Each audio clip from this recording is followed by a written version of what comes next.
আমি দায়িত্ব নেওয়ার পরে 2 সপ্তাহে 12টি হাতি মারা গেছে। হাতি তো আমার ভাষা বুঝবে না, আপনারা বুঝবেন। হাতির উপযোগী জায়গা কতটুকুন আছে বা কতটুকুন জায়গা হাতির উপযোগী করলে হাতি ওই জায়গা থেকে আর বের হয়ে আসবে না, এটা বোঝা।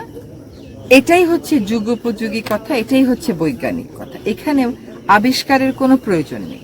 বিশ্বের বহু জায়গাতেই হাতি এবং মানুষ সহাবস্থান করছে, কখনো কোনো কনফ্লিক্ট হচ্ছে না।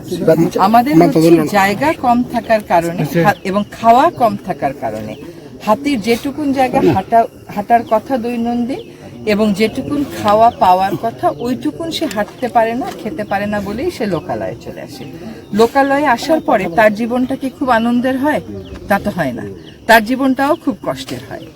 এখন আমরা কি করলে হাতি আর লোকালয়ে আসবে না সেটা আমাদেরকে চিন্তা করতে হবে।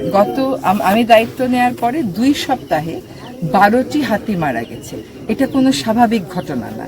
তার মানে এই সমস্যাটা বহুদিন যাবত অবহেলিত হতে হতে একদম চরমে পৌঁছে গেছে, যার ফলটা এখন আমরা দেখছি। এখন হাতিকে সৃষ্টির সেরা জীব বলা হয় নাই, মানুষকে বলা হয়েছে।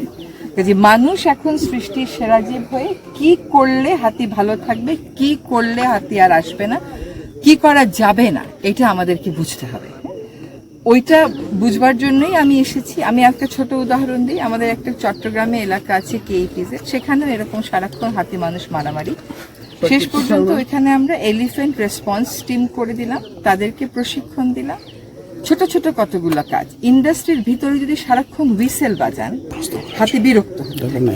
সকালবেলা হাতির সাথে সেলফি তুলবেন, হাতিকে যদি আগুন ছুঁড়ে মারেন, বল্লম দিয়ে তাড়া দেন, ও ভয়ও পায়, তখন চলে যায়, কিন্তু ওর যে মনস্তত্ত্ব, রাগ হয়, পরে এসেও মেরে ফেলে। এটা কোনোভাবেই কাম্য না যে মানুষ মারা যাবে।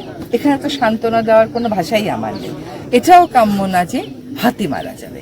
সেইখানে বৈজ্ঞানিক থেকেও বড় হচ্ছে কমিউনিটি গ্রহণ করবে এমন কি কি কাজ আমরা করতে পারি।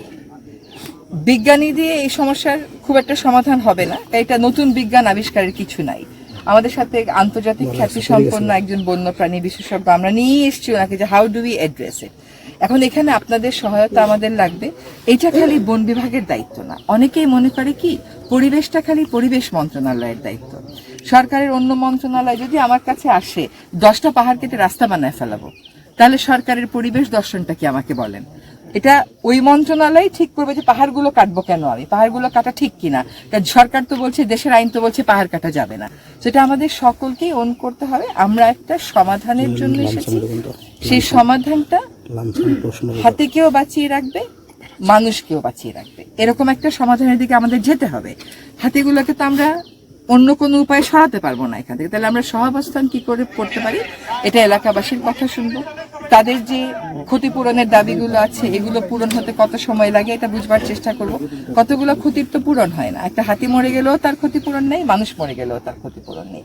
কাজে হাতি মানুষের সহাবস্থানটাই হচ্ছে সমস্যার সমাধান।